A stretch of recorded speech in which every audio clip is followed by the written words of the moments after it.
Hola, sean todos ustedes bienvenidos a esta nueva entrega. Continuamos con el siguiente tema, que es tamiz neonatal. Este es un tema bastante amplio, por lo que hemos tratado de resumirlo en la siguiente presentación. Como bien sabemos, no todas las enfermedades se manifiestan clínicamente desde que se presentan sus causas. Muchos padecimientos cursan con un periodo asintomático, mismo que puede durar desde días hasta décadas. En esta etapa prodrómica, el paciente, aunque ya tenga muchos o todos los factores etiológicos presentes, todavía se encuentra sano. El riesgo de terminar por enfermarse puede ser muy variable, desde un leve aumento en la susceptibilidad a padecer la enfermedad, pasando por una alta predisposición, hasta llegar a la conjunción necesaria y suficiente de factores etiopatológicos para causar el umbral clínico. Como bien sabemos también, es uno de cada 1000 recién nacidos aparentemente normales son los que tienen una forma latente de enfermedad de consecuencias graves e irreversibles, que se van a manifestar semanas o meses después. Afortunadamente existe la posibilidad de detectar estos padecimientos a tiempo, cuando aún no se ha instalado el daño orgánico. Esta detección se va a lograr mediante el tamiz neonatal. Los programas de tamiz neonatal constituyen una prioridad dentro de la atención en problemas de salud pública, ya que desde hace más de 4 décadas el tamizaje ha demostrado ser un procedimiento eficaz en un gran número de países desarrollados. En nuestro país, el tamizaje neonatal, que se realiza de forma obligatoria a todos los recién nacidos a la edad de 48 horas de vida extrauterina, es el tamizaje para el hipotiroidismo congénito. Entonces nos preguntamos, ¿qué es el tamiz neonatal? Es un estudio que debe realizarse a todos los recién nacidos entre el segundo y quinto día o antes de cumplir los 30 días de vida, cuyo objetivo es identificar tempranamente enfermedades metabólicas para otorgar un tratamiento oportuno y prevenir un daño grave e irreversible a la salud del recién nacido o incluso poner en peligro su vida. La mayor parte de los errores innatos del metabolismo solo son reconocidos después de algunas semanas, meses o años, si es que no se realiza el tamizaje neonatal. ¿Cómo se los vamos a reconocer? Por manifestaciones respiratorias recidivantes, trastornos digestivos crónicos, anemia, hepatosplenomegalia, crisis dolorosas inexplicadas, trastornos del desarrollo psicomotor, retraso mental. Pero cuando ya hacemos el reconocimiento de esta sintomatología, diremos que ya es demasiado tarde y que los tratamientos disponibles solo serán para mejorar la calidad de vida del paciente. ¿Qué padecimientos podemos detectar con el tamizaje neonatal? Podemos detectar desde desórdenes endocrinos como la hiperplasia adrenal congénita, hipotiroidismo congénito, fibrosis quística, como también desórdenes de células de sangre como la anemia falciforme, errores innatos del metabolismo de los carbohidratos como en el caso de la galactosemia, errores innatos del metabolismo de los aminoácidos como son la fenilcetonuria, la homocistonuria, entre otros, errores innatos del metabolismo de ácidos orgánicos como la deficiencia de biotinidasa, trastornos neuromusculares, cardíacos o muertes súbita, como en el caso de trastornos de la carnitina y de la oxidación de ácidos grasos, como problemas pulmonares y digestivos, como se da en el caso de la fibrosis quística. ¿Cuándo se debe realizar el estudio? Como dijimos previamente, a las 48 horas de vida del recién nacido hasta el quinto día, que sería lo más preferente, o puede realizarse antes de los 30 días de vida. ¿Cómo se debe realizar este estudio? Este estudio se debe realizar con de 2, 3 a 5 gotas de sangre. ¿De dónde vamos a obtener la sangre? Generalmente se la obtiene del talón del pie, por eso también se llama la prueba del talón, donde en la planta del pie se dibujará una V dentilabial o V, y en la parte lateral de la V es donde se va a realizar la punción para obtener las gotitas de sangre en un papel filtro, como observamos acá en la imagen. Después, en el papel filtro, que generalmente es la tarjeta de Goodyear, utilizada en la mayoría de los países. Como acá en el algoritmo podemos ver, la toma de muestra del talón se realizará mayor a las 48 horas de vida. El segundo paso es capturar los datos, el control de la cavidad de la muestra, la obtención del disco de muestra en un círculo que no es mayor a 3 milímetros de diámetro, para posteriormente llegar al procesamiento de la muestra y obtener el resultado. Si es normal, se notificará normal, obviamente. Y si es anormal, se hará la notificación pertinente de forma urgente y se iniciará el tratamiento.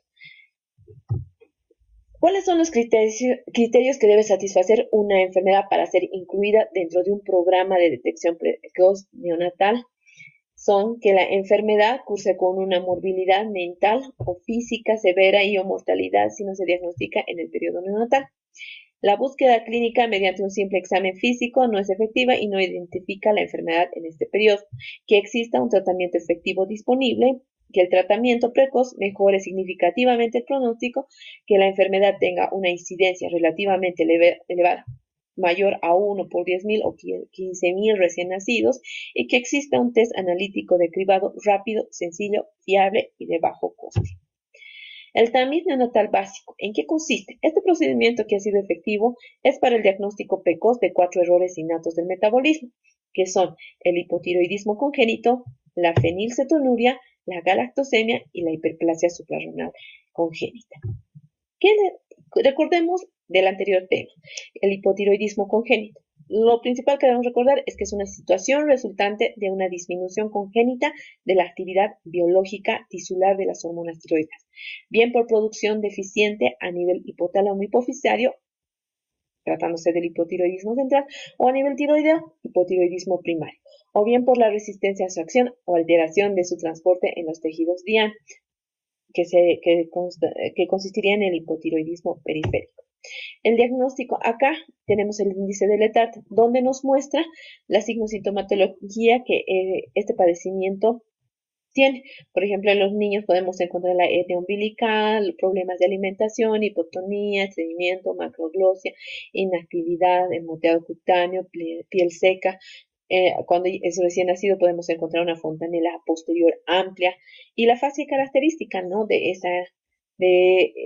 los bebés cuando tienen esta patología, cuando obviamente ya se ha desarrollado. Y el índice de Letarte lo que le hace es ponerle una puntuación a cada uno de estos signos, siendo un total de 13. Dando una valoración, cuando encontramos esta signosintomatología que es menor a 4 puntos, se encuentra un diagnóstico descartado, 4 a 7 puntos, diagnóstico de sospecha, mayor a 7 puntos, un diagnóstico clínico de certeza. Obviamente que esta signosintomatología la va a presentar meses, generalmente ya está desarrollado la signosintomatología a los 3 meses de edad, por lo cual, como podemos ver, es importante hacer el screening cribado, la prueba de talón o tamizaje neonatal antes del mes de vida. ¿Qué es lo que vamos a encontrar en el hipotiroidismo? Que la T4 libre, que habitualmente está descendida, pero que en algunos casos puede estar normal, y que la TSH esté elevada. En ambas determinaciones confirma el diagnóstico de hipotiroidismo. El nivel de TSH, por definición, está siempre elevado en el hipotiroidismo primario. Si el hipotiroidismo congénito no se detecta y no se trata, estas manifestaciones van a ir progresando, llegando a obtener la signosintomatología que previamente ya mencionamos. Y ese tratamiento es la levotiroxina oral, que es el tratamiento de elección. Continuamos con el siguiente alteración, la fenilcetonuria o PKU,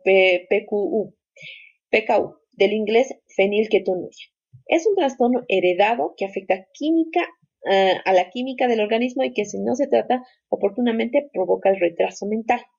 Recordemos que la fenilalanina es un aminoácido esencial y sus valores séricos no rebasan los 6 miligramos de decilitro. ¿Cuándo se denomina fenilcetonuria? Cuando su valor sérico es mayor a 20 miligramos de decilitro.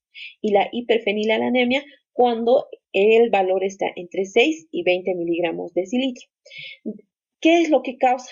Esto se causa debido a la ausencia o déficit de una enzima, que es la fenilalanina hidroxilasa. La PKU se hereda cuando ambos padres tienen el gen y lo transmiten a su bebé. Cuando uno de los padres tiene el gen de la PKU, pero no la padece la enfermedad, se dice que se trata de un paciente portador o carrier de la misma. ¿Cuál es la patogenia de esta entidad? Los elevados niveles de fenilalanina en la sangre dan lugar a las alteraciones estructurales del sistema nervioso central, con una interferencia en el proceso de maduración cerebral en la migración de los neuroblastos y en la estratificación del córtex. Estas alteraciones neuropatológicas van a producir un grave retraso mental y si no se inicia precozmente una alimentación pobre en fenilalanina, se dará el desarrollo de la enfermedad. ¿Cuáles son las manifestaciones clínicas de no ser identificada esta enfermedad? Al inicio, como dijimos, este tipo de enfermedades, el paciente generalmente se encuentra normal, asintomático en la mayoría de los casos. Pero el único dato que nosotros podemos encontrar puede ser la microcefalia o podemos identificarla posteriormente. Posteriormente vamos a encontrar que existe retraso mental profundo que se va a ir desarrollando gradualmente. Va a haber un retraso cognitivo, puede existir alteraciones como convulsiones, espasticidad, hiperreflexia, y más del 50% de los casos presentan alteración en el electroencefalograma. Son hiperactivos, pueden presentar conductas autistas, pueden tener atetosis o tener convulsiones, como acá en el niño puede tener una fase tónica, incluso tónico o tónico-clónica. Y en estos niños lo que se identifica es un olor desagradable como ratón o como moho, que esto es debido al ácido fenilacético. Su diagnóstico. La hiperfenilalanemia suele diagnosticarse mediante programas de cribado masivo en los recién nacidos, como en todas las enfermedades que vamos a ir tratando. De ser positivo, debe confirmarse mediante una determinación cuantitativa en el plasma. En países donde no se cuenta con el programa de cribado, la identificación de las fenilcetonas en la orina se hará su identificación en la orina mediante el uso de cloruro férico. El tratamiento. El objetivo del tratamiento es reducir la concentración de fenilalanina en el plasma y en el cerebro, que va a depender todo de la concentración plasmática de fenilalanina, cuya restricción dietética de fenilalanina debe tener como objetivo mantener valores menores a 6 miligramos de decilitro. La administración oral de tetrahidrobiopterina o BH4 a dosis recomendada de 10 miligramos kilogramo día y el cofactor de la fenilalanina hidroxilasa puede lograr la reducción de la concentración plasmática. Esta última no se realiza en todos los países, peor aún en los países en desarrollo. Otra entidad que vamos a tratar es la galactosemia. La galactosemia trata de una concentración elevada de galactosa en la sangre. Se hallan tres tipos de trastornos congénitos del metabolismo de la galactosa, diferentes producidos por el déficit de las siguientes enzimas: de la galactosa 1-fosfato uridil transferasa, que es la galactosemia clásica, la galactosinasa y la galactosa 4 epimerasa. El término galactosemia designa generalmente el déficit de la transferasa. ¿Cuáles son las manifestaciones clínicas que puede presentar un paciente que desarrolla la galactosemia de no ser identificada al nacimiento? Puede presentar convulsiones, irritabilidad, letargo, una alimentación deficiente, ya que el bebé se niega a tomar fórmula que contenga leche, poco aumento de peso, ictericia, vómitos, y otros de los signos principales son las cataratas, la hepatomegalia y la lesión renal que puede presentar nuestro paciente. El diagnóstico. Ante la sospecha clínica de presentar una alteración en el hígado, en el riñón o presentar cataratas, se debe realizar el cribado neonatal de inicio. De tener una alteración, se hará posteriormente el estudio bioquímico y el estudio genético, donde vamos a identificar un aumento de la galactosa y de la enzima correspondiente. También se lo puede identificar en orina y también a través de los estudios genéticos, donde vamos a encontrar probablemente mutaciones en la galactosa. El tratamiento y pronóstico. El objetivo es reducir la galactosa. ¿Cómo se lo va a realizar? Restringiendo la lactosa de por vida. Se utilizarán fórmulas especiales libres de lactosa, como leches hidrolizadas de caseína, preparaciones basadas en semilla de soja. Se hará posteriormente un seguimiento de por vida. La eliminación de la galactosa va a corregir el retraso del crecimiento y la disfunción renal y hepática que pueda ya estar presentando nuestro paciente. Y a largo plazo, sí, estos niños o niñas pueden sí desarrollar, principalmente las niñas, una insuficiencia ovárica, puede haber disminución de la densidad ósea en todos los pacientes, niñas o varones, pero en el 80-90% de las mujeres desarrollan el hipogonadismo hipergonadotrópico.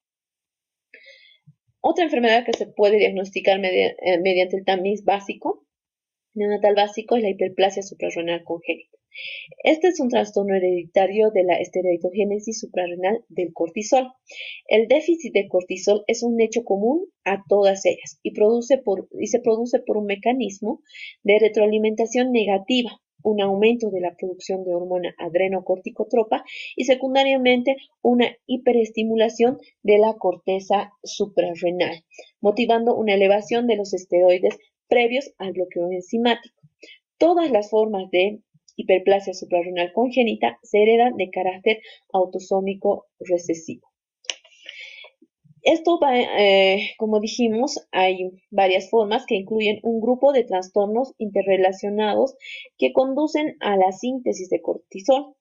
Es un ejemplo representativo de error congénito, ya que pueden estar afectados diversos sistemas enzimáticos de la cadena biosintética, conduciendo los distintos metabolitos. Acá tenemos la esteroidogénesis suprarrenal a partir del colesterol, donde tenemos la participación de varias enzimas y la alteración se puede deber a nivel de cualquiera de estas enzimas, de cualquier parte del sistema enzimático y producir las siguientes deficiencias. Primero vamos a hablar de las consecuencias del defecto enzimático. Puede producir un cuadro de insuficiencia adrenal, gluco y o mineralocorticoide debido a deficiencia de cortisol. Puede existir un acúmulo de precursores del cortisol debido a la hipersecreción de hormona adrenocorticotropa. Puede haber un acúmulo de precursores andrógenos que provocan en las niñas la virilización o pseudohermafroditismo femenino, hiperandrogenismo en el varón y en algunos tipos de déficit enzimático puede existir virilización incompleta de estos últimos por disminución en la producción de testosterona o pseudohermafroditismo masculino. Una de esas alteraciones puede ser dada por el déficit de la 21-hidroxilasa, que es la forma clásica de la identificación, donde la alteración del gen CYP21, cromosoma 6 del brazo largo 21.3, puede dar signosintomatología por un déficit de glucocorticoides, puede haber déficit de mineralocorticoides, que es lo que comúnmente se llama la crisis de pérdida de sal. Puede presentar nuestro paciente además genitales ambiguos en las niñas, virilización postnatal en los niños y las niñas. Las pruebas de laboratorio que vamos a solicitar van a ser pruebas del cortisol, donde el mismo se va a encontrar disminuido, la ACTH se encontrará aumentado y existirá un gran aumento de la 17-hidroxiprogesterona basal, que pese a una estimulación por la TSH. El tratamiento consiste en un tratamiento sustitutivo con glucocorticoides. En lo que se utiliza es la hidrocortisona. Cuando existe un déficit de mineralocorticoides, existe una crisis de pérdida de sal, que es lo más importante de esta entidad, que es lo que principalmente le caracteriza, donde en las pruebas de laboratorio vamos a encontrar una hiponatremia, hiperpotasemia y aumento de la renina plasmática. El tratamiento se basará en un tratamiento sustitutivo con mineralocorticoides, la fludrocortisona, que en nuestro medio no contamos con la misma. O podemos iniciar el tratamiento con suplementos de cloruro sódico. Si es que presentase además genitales ambiguos en las niñas, lo que vamos a encontrar en las pruebas de laboratorio va a ser un aumento de los andrógenos plasmáticos y el tratamiento será quirúrgico, ya que se debe realizar una vaginoplastía y disminución del clítoris. En este tipo de niñas no se diferencia generalmente el sexo de forma clara. La virilización postnatal en los niños y niñas, cuando existe esta sintomatología, vamos a encontrar andrógenos plasmáticos aumentados y el tratamiento será la supresión con glucocorticoides. También puede existir la forma no clásica en el déficit de la 21-hidroxilasa, donde el gen y cromosomas afectados son los mismos. El paciente en este tipo de casos puede presentarse asintomático o puede presentar adrenarquia precoz, hirsutismo, acné, irregularidades menstruales e infertilidad, o sea que lo vamos a identificar alrededor de los 8, 9, 10, 12 años. Las pruebas de laboratorio lo que nos va a mostrar va a ser un aumento de la 17-hidroxiprogesterona basal y estimulada por ACTH y un aumento de los andrógenos plasmáticos. Y el tratamiento también será la supresión con glucocorticoides. Acá podemos ver los grados de virilización que puede presentar nuestro paciente, conocidos más propiamente como los estadios de Prader, tanto en el varón como en la mujer. El diagnóstico y tratamiento, en el déficit de la 11-beta-hidroxilasa, donde encontramos una alteración en el CYP11B1, en el cromosoma 8, brazo corto 24.3. En nuestro paciente puede presentar un déficit de glucocorticoides, donde las pruebas de laboratorio vamos a encontrar una disminución del cortisol, aumento de la ACTH y el tratamiento será sustitutivo con glucocorticoides, como es la hidrocortisona. O podemos encontrar un aumento de la 11-desoxicortisol y la desoxicorticosteroidona basales y estimulados por ACTH, que obviamente el tratamiento es el mismo. Los genitales ambiguos en niños. Si encontramos esta sintomatología, vamos a encontrar un aumento de los andrógenos plasmáticos y también en este caso se realizará la vaginoplastía y disminución del clítoris. En el caso de la virilización postnatal, tanto en niños y niñas, existe un aumento de andrógenos plasmáticos y el tratamiento será supresión con glucocorticoides. La hipertensión, si en caso de presentarse esta sintomatología, lo que nosotros vamos a encontrar en el laboratorio será una disminución de la arenina plasmática, la hipopotasemia, y su tratamiento será la supresión con glucocorticoides. En el caso del déficit de la 3-beta-hidroxiesteroide deshidrogenasa, donde el gen y cromosoma afectados son el HCD3B2, en el cromosoma 1, brazo largo 13.1, podemos encontrar igual un déficit de glucocorticoides, donde en las pruebas de laboratorio encontraremos una disminución del cortisol, el aumento de la ACTH, también podemos encontrar aquí vamos a encontrar un aumento significativo de lo que es delta 5 esteroides, pregnenolona, en la 17-hidroxipregnenolona, en el DEA y basales y estimulada por ACTH. El tratamiento es también sustitutivo con hidrocortisona. En caso de existir déficit de mineralocorticoides donde exista crisis de pérdida de sal, encontraremos igual una hiponatremia, hiperpotasemia, un aumento de la arenina plasmática y el tratamiento también es sustitutivo con mineralocorticoide, con la fludrocortisona y suplementos de cloruro sódico. De presentar genitales ambiguos en las niños y niñas, en el laboratorio acá vamos a encontrar un aumento de la DEA, una disminución de la androstendiona, de la testosterona y el estradiol. Y esto se hará también la corrección quirúrgica de los genitales y el tratamiento sustitutivo con hormonas sexuales. En caso de adrenarquia precoz, alteración de la pubertad, igual va a existir un aumento de la DEA, de una disminución de la androstendiona, testosterona y estradiol, y su tratamiento será con la supresión de glucocorticoides. En el caso de déficit de la 17-alfa-hidroxilasa, 17-20 liasa, el gen y cromosoma afectados son el CYP17, cromosoma 10, brazo corto 24.3, donde podemos encontrar un déficit de cortisol. La corticosterona es un glucocorticoide adecuado.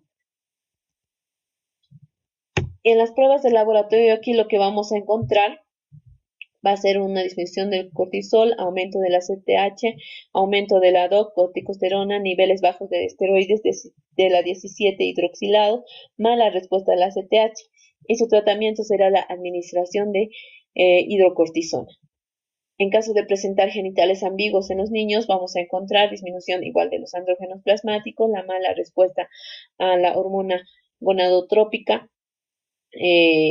y el tratamiento será orquidopexia o extirpación de los testículos intraabdominales, y el tratamiento es sustitutivo con hormonas sexuales. En caso de presentar infantilismo sexual, vamos a encontrar en el laboratorio andrógenos y estrógenos plasmáticos disminuidos. El tratamiento será con sustitución con hormonas sexuales. Y de existir hipertensión, igual que en el anterior caso, vamos a encontrar una disminución de la adenina plasmática, además de hipopotasemia, y vamos a realizar el tratamiento con la supresión con glucocorticoides.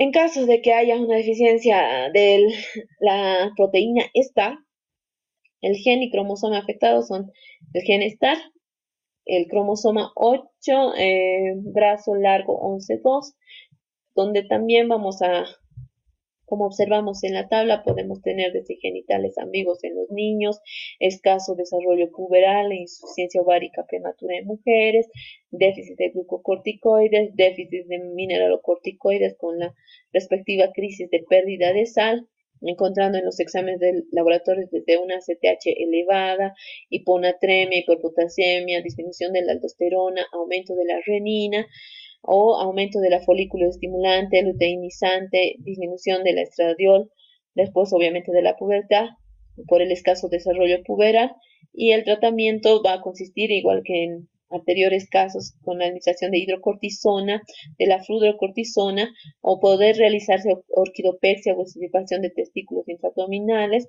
además de tratamiento sustitutivo con estrógenos cuando se trata del desarrollo puberal insuficiente. Los previos citados serán parte del tamiz neonatal básico. Dentro del tamiz neonatal ampliado, existe una detección de más de 60 enfermedades a partir del análisis de 64 determinaciones, desde aminoácidos, acilcarnitinas, hormonas, enzimas, hemoglobinopatías anormales, entre otros. Entre los que vamos a citar nosotros va a ser la principal, la fibrosis quística, que está producida por una mutación en el gen que codifica la proteína reguladora de la conductancia transmembrana de la fibrosis quística. Esta proteína interviene en el paso del ion cloro a través de las membranas celulares, y su deficiencia altera la producción del sudor, jugos gástricos y moco. La fibrosis quística afecta a múltiples órganos y sistemas, originando secreciones anómalas y espesas de las glándulas exócrinas. La principal causa de mortalidad es la afectación pulmonar, causante del 95% de los decesos. El nombre de fibrosis quística hace referente a los procesos característicos de cicatrización, fibrosis que se puede dar a nivel pulmonar, y la formación de quistes dentro del páncreas. También recibe la denominación de mucoviscidosis, del latín mucus, moco, y viscosus, pegajoso. La fibrosis quística, como dijimos previamente, sus principales signos y sintomatología se presentan a nivel pulmonar, con una producción anormal de un moco espeso, pegajoso, que bloquea los conductos respiratorios y propicia la proliferación de bacterias. Este tipo de pacientes son los que se presentan con cuadros respiratorios recidivantes, donde también vamos a encontrar en ese tipo de pacientes glándulas del sudor, cuyo sudor va a contener mayor cantidad de sal, de 5 a 10 veces más de lo normal, por la alteración que previamente ya citamos. Además puede tener alteraciones en el aparato digestivo por el moco, que va a tapar el flujo de las enzimas pancreáticas y que van a facilitar las infecciones e incluso una pancreatitis. Y formación de los quistes. Diagnóstico. El diagnóstico temprano es fundamental para asignar el tratamiento adecuado lo antes posible. Está demostrada la relación directa entre un diagnóstico temprano y el desarrollo de una mejor calidad de vida en los enfermos.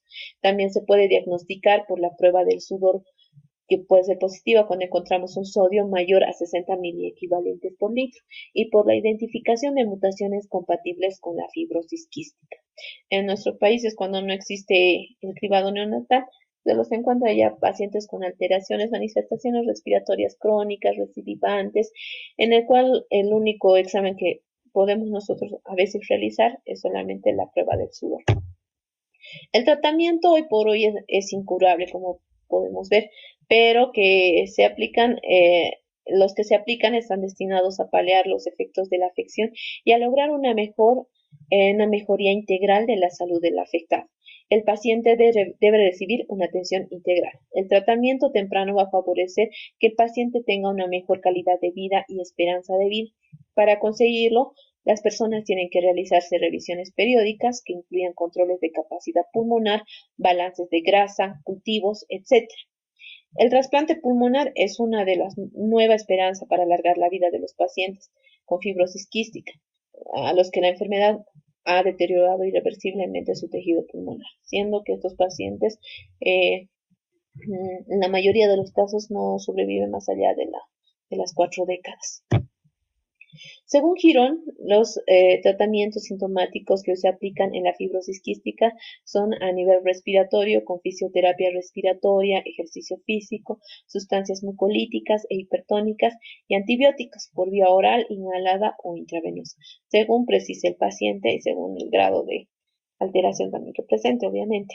A nivel digestivo nutricional, enzimas pancreáticas, suplementos vitamínicos e insulina. A nivel, también se debe realizar a este tipo de pacientes terapia proteica dirigida a la proteína CFTR, potenciadores y correctores. En la actualidad está comercializado por 9 mutaciones de apertura del canal. Y la terapia génica, esta línea de tratamiento está pendiente de que se realicen estudios que demuestren su eficacia.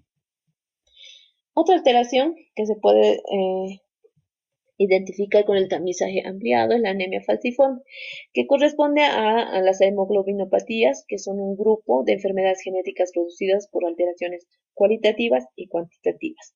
En las cualitativas, de la parte proteica de la hemoglobina, que son las hemoglobinopatías estructurales, y en las cuantitativas con disminución, que se tratan aquellas con disminución de la síntesis de una de las cadenas de globina, como en el caso de las talasemias. Aquí podemos observar un glóbulo rojo normal y un glóbulo rojo en os que caracteriza a la anemia falciforme. Acá, igual en la figura. ¿Cuál es la patogenia de esta entidad? Como bien sabemos, la vida media eritrocitaria en este tipo de entidades está disminuida y esto va a llevar a una consiguiente anemia. Las manifestaciones y esta vida media disminuida además va a dar, entre las manifestaciones clínicas que va a presentar, va a ser una disminución del oxígeno y va a producir una obstrucción de los vasos sanguíneos, como podemos ver acá en la imagen. No sé si se puede observar claramente cuando hay alteración de los glóbulos rojos, puede producirse una obstrucción de los vasos sanguíneos. Esto va a dar lugar a que existan crisis dolorosas, infecciones graves e incluso necrosis del área afectada. Las manifestaciones clínicas que puede presentar nuestro paciente puede ser anemia, una anemia hemolítica, eritrocitosis, poliglobulia, cianosis o estigmas vasoclusivos, y sintomatología puede ir desde un hallazgo analítico asintomático hasta provocar la muerte fetal intrauterina. El diagnóstico que se va a realizar es a través del cribado neonatal, que se va a obtener obviamente, como dijimos anteriormente, mediante las muestras de sangre impregnadas en papel filtro y que se utilizan 3 métodos. Y otro tipo de diagnóstico va a utilizar la cromatografía de alta presión, la electroforesis capilar y el inmunoensayo. La confirmación definitiva es posible mediante el estudio genético de las mutaciones. En el cribado se encuentran los portadores asintomáticos, por lo que se debe definir claramente el protocolo de actuación en estos casos y la posibilidad de consejo genético. El tratamiento. El tratamiento consiste en varias medidas. Por ejemplo, la vacuna antineumocócica, la identificación y tratamiento de las infecciones y la penicilina profiláctica en terapia continua oral a partir de los 4 meses de vida han reducido la mortalidad infantil. Se deben además evitar o disminuir las crisis dolorosas mediante la hidratación oral o intravenosa, además de analgésicos para controlar el dolor del paciente. No existen fármacos que inhiban la formación de la hemoglobina S, por lo que se hace necesario en el caso de anemias intensas la transfusión sanguínea, utilizándose la exsanguinotransfusión o la administración de concentrados de Matías, con lo que además de aportar células normales de vida media más larga, se impide la síntesis endógena de Matías falciformes. Otra entidad que debemos conocer es la enfermedad de la orina con olor a jarabe de maple o de arce. Esta enfermedad es conocida también como leucinosis. Es una enfermedad metabólica de baja incidencia que se caracteriza por la deficiente actividad del complejo enzimático 2-cetoácido deshidrogenasa, lo que lleva a una acumulación tisular y plasmática de los aminoácidos ramificados, como ser la valina, isoleucina y principalmente la leucina. Tiene una clasificación clínica. Según su fenotipo es clásica, intermedia, intermitente, sensible a tiamina y deficiencia en E3. Su inicio en relación a su clínica. Su inicio puede ser de la forma clásica en la primera y segunda semana de vida, cuyos síntomas que va a presentar nuestro paciente será el rechazo a la alimentación, letargia, hipotonía, convulsiones, cetoacidosis. Y en los exámenes del laboratorio lo que vamos a encontrar va a ser un aumento significativo de la aloisoleucina, que puede encontrarse la leucina mayor a 500 micromoles por litro. En la forma intermedia, esta generalmente se presenta entre los 6 meses y 7 años de edad, donde vamos a encontrar desmedro, retraso psicomotor, ataxia y convulsiones. En las pruebas del laboratorio podemos encontrar un aumento de la isoleucina y la leucina está entre 400 a 2000 por microlitro. Perdón. La forma intermitente, que se puede dar en el lactante e incluso puede darse en el adulto. Sus síntomas es el paciente tiene un crecimiento normal, puede tener un desarrollo psicomotor normal, pero puede presentar infecciones, ataxia, convulsiones, cetoacidosis. Sus aminoácidos de cadena ramificada y los de cetoaminoácidos de cadena igual ramificada pueden encontrarse normal en su fase asintomática, pero su leucina está entre 50 y 4000 micromol litro. En el fenotipo sensible a tiamina se puede dar en el lactante. Es similar a la forma intermedia en relación a su signo de sintomatología. Su desarrollo psicomotor puede estar normal o discretamente alterado, donde vamos a encontrar sus aminoácidos de cadena ramificada aumentados o disminuidos cuando estos ya reciben tratamiento con vitaminoterapia, y su leucina puede estar mayor a los 50 micromol litro. En el caso de la deficiencia de la E3, esta generalmente se inicia en el lactante. Su inicio es similar a la forma intermedia, es progresivo y rápido, pero su característica es que tiene un rápido deterioro neurológico. Además, en sus exámenes de laboratorio podemos encontrar igual acidosis láctica como aumento de los aminoácidos y cetoaminoácidos de cadena ramificada, y su leucina puede encontrarse mayor a 400 micromoles litro. Su diagnóstico. Ante la sospecha clínica, nosotros debemos realizar, como en todos los exámenes, el estudio bioquímico y el estudio genético para encontrar las mutaciones correspondientes. Y el tratamiento. Cuando se diagnostican este tipo de afecciones, durante los episodios el tratamiento implica todo en relación a la dieta, que esta debe ser libre de proteínas. Se van a administrar además líquidos, azúcares y en ocasiones grasas por vía intravenosa, dependiendo del grado de alteración. Y se puede realizar diálisis a través del vientre o una vena para reducir el nivel de sustancias anormales en la sangre del feto. También a largo plazo requiere una dieta especial. Para los bebés, la dieta incluye leche en polvo con bajos niveles de los aminoácidos leucina, isoleucina y valina. Las personas con esta afección tienen que seguir una dieta baja en estos aminoácidos por el resto de sus vidas. Es muy importante seguir siempre esta dieta para prevenir un daño al sistema nervioso. Esto requiere exámenes de sangre frecuentes y una supervisión minuciosa por parte de un dietista certificado y un médico, al igual que la cooperación de los padres de niños con este padecimiento. Otra entidad que vamos a ver es la homocistinuria. La homocistinuria es un error congénito del metabolismo de la metionina que conduce al acúmulo de metionina y de su principal metabolito, la homocisteína, en plasma, orina y tejidos. Se originan por mutaciones de herencia autosómica recesiva en las enzimas más relevantes del metabolismo de la metionina. El acúmulo de homocisteína posee toxicidad sobre los sistemas óseos, causando una osteoporosis ocular, lo que nos va a causar una luxación del cristalino nervioso. El paciente puede presentar convulsiones, alteraciones psiquiátricas y o vascular, con accidentes cerebrovasculares o enfermedades cardiovasculares. Esta entidad se va a clasificar en 3, la homocistinuria tipo 1, donde existe un déficit de la enzima cistationina beta sintetasa, que va a ocasionar la forma clásica de homocistinuria. El gen que codifica dicha enzima se localiza en el brazo largo del cromosoma 21. La homocistinuria tipo 2, que es el déficit de la enzima tetrahidrofolato reductasa. Y la forma 3 de la homocistinuria tipo 3, que es un error innato en el metabolismo de la vitamina B12. El tratamiento de estos trastornos se fundamenta en el empleo de betaína, en la suplementación de las vitaminas que actúan como cofactores en el metabolismo de la metionina y obviamente en la restricción dietética de metionina. Mientras que el tratamiento dietético trata de restringir la entrada de alimentos que contengan cantidades excesivas de metionina, los cofactores y vitaminas empleados aceleran su metabolismo, lo cual resulta mejor en un mejor control de la hiperhomocisteinemia. Acá tenemos un ejemplo de los alimentos que nuestros pacientes pueden consumir, tanto en la lista roja, que son aquellos que no deben consumir, la lista verde, amarilla, lista ámbar, los que puede consumir ocasionalmente, y la lista verde que puede consumir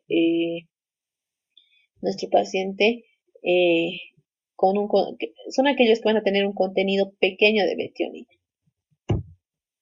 La acidemia propiónica.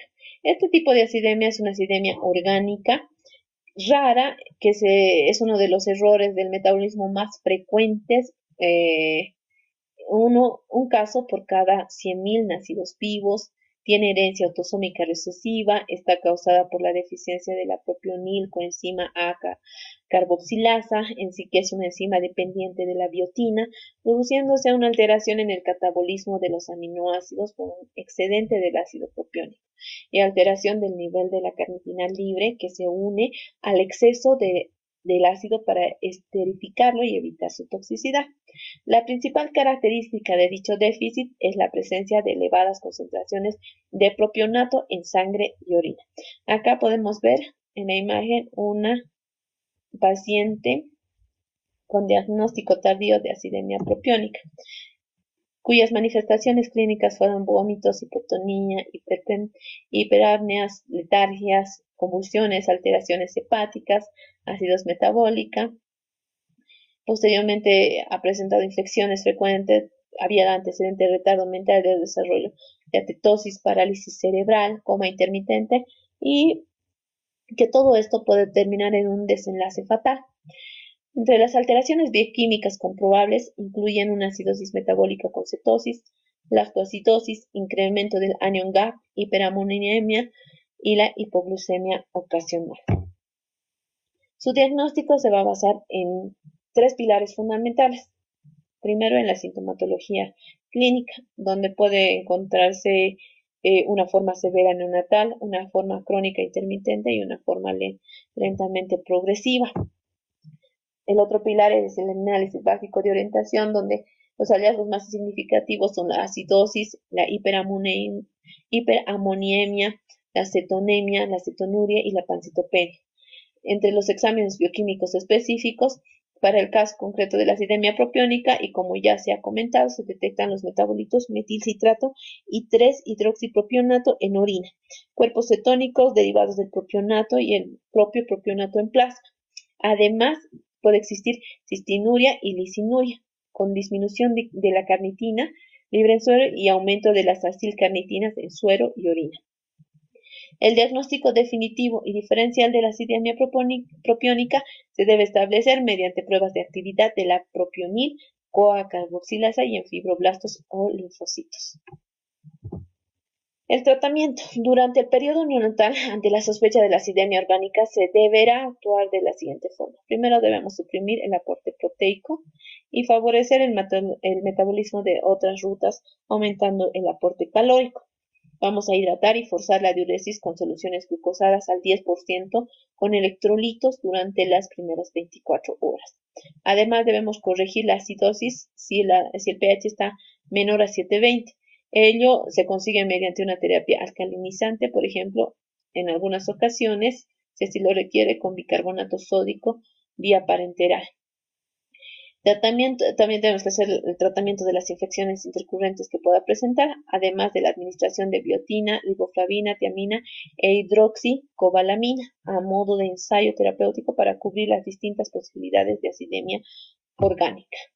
Entre otras medidas que podemos adoptar son la administración de la L-carnitina como detoxicante de grupos propiónicos, liberando coenzima A y restaurando la síntesis del ATP, y suplementos de arginina, antes de confirmar el diagnóstico para cubrir la posibilidad de que el cuadro se pueda deber a algún trastorno del ciclo del audio, en los que en algunos de ellos está indicada la administración de arginina como tratamiento. Además, podemos realizar la administración de benzoato sódico y retirar el amonio y otros precursores de la urea. La deficiencia de la biotinidasa. La deficiencia de la biotinidasa es una anomalía metabólica con un patrón de herencia autosómico recesivo y que nosotros lo principal que debemos recordar es que es la enzima encargada del reciclaje de la biotina a partir de la biocitina o de los pequeños péptidos biotinilados. También es responsable de la liberación de la biotina unida a las proteínas de la dieta, llevándolas a una forma biológicamente viable. Si existe un defecto en la actividad de la enzima, ocurre una deficiencia secundaria de biotina, pues no se pueden obtener la vitamina libre a partir de las proteínas de la dieta, ni se puede reutilizar la biotina endógena, provocando así trastornos de formación de las holocarboxilasas activas. Las manifestaciones clínicas que van a presentar nuestros pacientes de no detectarse antes del mes de vida son alteraciones neurológicas, que son las más frecuentes. Podemos encontrar un chico hipotónico y con convulsiones, ataxia e hipoacusia neurosensorial. Alteraciones dermatológicas como eczema, alopecia, que esta es una de sus principales características. Respiratorias, puede ser de hiperventilación, estridor laringio o apnea. Oculares, conjuntivitis, alteraciones visuales, como también podemos encontrar una atrofia óptica. Infecciones cutáneas virales o fúngicas por afectación del sistema inmune, esta es otra de sus características, además del retraso del desarrollo psicomotor como alteraciones metabólicas. La mayoría de los niños no tratados presentan alguna de las siguientes alteraciones metabólicas, como ser acidosis cetoláctica, aciduria orgánica o hiperamoniemia leve. Su diagnóstico se realiza mediante mediciones enzimáticas, radiométricas, colorimétricas y fluorométricas, esto como un diagnóstico definitivo en caso de ser positivo el cribado neonatal. El método más empleado para determinar la actividad de la enzima biotinidasa, tanto para el tamizaje neonatal de la enfermedad como para el diagnóstico de niños con síntomas clínicos, es el que emplea el sustrato biotinid P-aminobenzoico o BPABA. Su tratamiento. La biotina libre de 5 a 20 miligramos en 24 horas origina una buena respuesta clínica y bioquímica. También se recomienda la administración de biotina en los casos de déficit parcial de la biotinidasa. Si el tratamiento es tardío, las deficiencias auditivas, visuales y desarrollo físico y mental pueden ser irreversibles, aún después de la terapia con biotina. Por ello, es muy importante que la deficiencia de la biotinidasa sea diagnosticada en el periodo neonatal y de esa manera el tratamiento se puede iniciar antes que aparezcan daños neurológicos permanentes. Acá tenemos los trastornos innatos del metabolismo, de los aminoácidos, de los ácidos orgánicos, de la oxidación de ácidos grasos, hemoglobinopatías, de los grupos mixtos de trastornos según la frecuencia en la que se presentan. Y por último, nosotros debemos decir que si no se detecta a tiempo, podemos tener las consecuencias de un retraso mental, como se da en la fenilcetonuria, hipotiroidismo congénito. Podemos tener crisis agudas en las primeras semanas o meses de vida, enfermedades hepáticas, cataratas o septicemia, como la gastrocnemia, o como las otras enfermedades que vimos. Las inmunodeficiencias del sistema inmunológico, además de trastornos de la diferenciación sexual o síndrome de pérdida de sal, como se da en el caso de la hiperplasia suprarrenal congénita. Podemos tener problemas pulmonares y digestivos, como vimos en el caso de las fibrosis quísticas, además de trastornos neuromusculares, cardíacos y muerte súbita. Como hemos visto, nosotros debemos identificar o realizar el cribado neonatal de forma obligatoria si es que están disponibles en nuestro medio, para así detectar y prevenir este tipo de enfermedades y nuestro paciente tenga un mejor pronóstico a futuro. Bueno, con esto hemos terminado. Muchas gracias. Espero no se hayan cansado mucho las preguntas y otras interrogantes en el foro debate. Gracias.